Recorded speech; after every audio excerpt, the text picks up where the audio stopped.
பரிவாரம் செய்து கொண்டவர்களால் ஆக முடியும். ராஜமன்னன் அவனுடைய மனைவியான நாகக்கல் இவனுடைய பெண்ணால் கோபுரம் வந்தால் கொடிவரம் தங்கத்தால் மாளிகை பொன்னால் வடப்பள்ளி தங்கத்தால் சூழ அரவரை சுத்து கண்டு மாளிகை ஆடை கண்டு கொண்டவன் குதிரை கண்டு எங்களோடு முச்சாவடி பிச்சாவடி முன்னிருப்பு சாவடியோடு ஆறில் ஒன்று இடை வாங்கி ஆராய்ச்சி மணியும் கட்டி நீதி ஒளி தவறிடாமல் நேர்மையோடு ஆண்டு வருகிறார். ராஜ்ய பரிவாரம் செய்து வருகின்ற வேளையில் நல்ல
நாகரோக மண்டலத்தை ராஜ்ய பரிவாரம் செய்து வருகின்ற வேந்தராகிய நாகமுடி ராஜமரனுக்கு வத்த வடித்தனம் கணிஞ்சுமா மேடையில் ஒன்று இடை வாங்கி ஆராய்ச்சி கட்டி நீதி மொழி தவறிடாமல் நேர்மையோடு ஆண்டு வருகிறார்.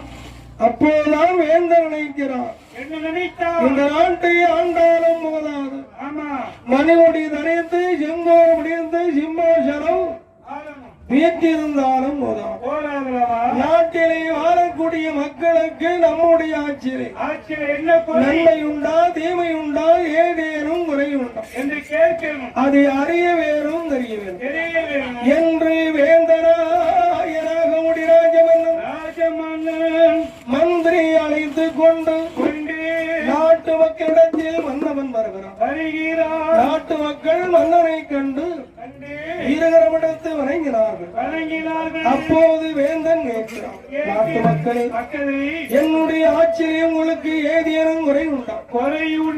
குறை இருக்குமானால் என்னிடத்தில் சொல்லுங்கள், நிறைவேற்றியதான் என்று சொல்லுகிறான். அப்போதுதான் சொன்னார்கள், மன்னா, தங்களுடைய ஆட்சியிலே திங்கள் மும்மாறி வழிபொழிந்து வருடமும் போவதான் விளைந்து ஜாதிக்கும் மதத்திற்கும் அப்பாற்பட்டு நாங்கள் எல்லாம் மனிதனையத்தோடு வாழ்ந்து கொண்டு வாரவென்று சொல்லி அந்த வார்த்தையை காதிலே கேட்டு அந்த வார்த்தையை காதில் கேட்டு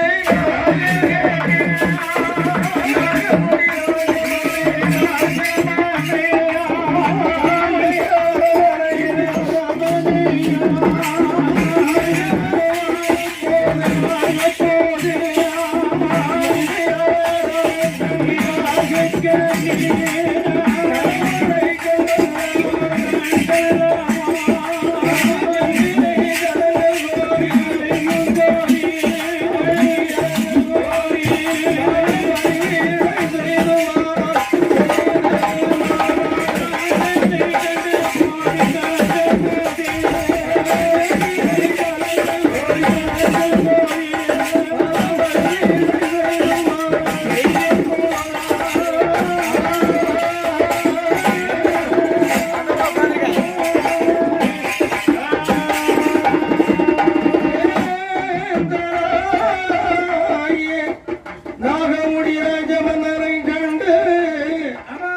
தண்ணி செம்பினை ஜலங்கள் கோரினார் அந்த தலையிட்டால் தனிபாக விளைக்கிறார் பொண்ணு தலையிண்டு பொற்பாதங்களை விளைக்கி கணவரை அழைத்து வந்து அறவரையில் அமர வைத்து தலைவாலை இளவிரிந்து அறுசுவையோடு அன்னமதை உடுத்தான் சாப்பிட்டு இலைப்பாரி காம் அறிந்து பூமரை வத்தியா புரிந்து சப்ரமஞ்ச கட்டில் கணவன் மனைவி இருவேர்களும்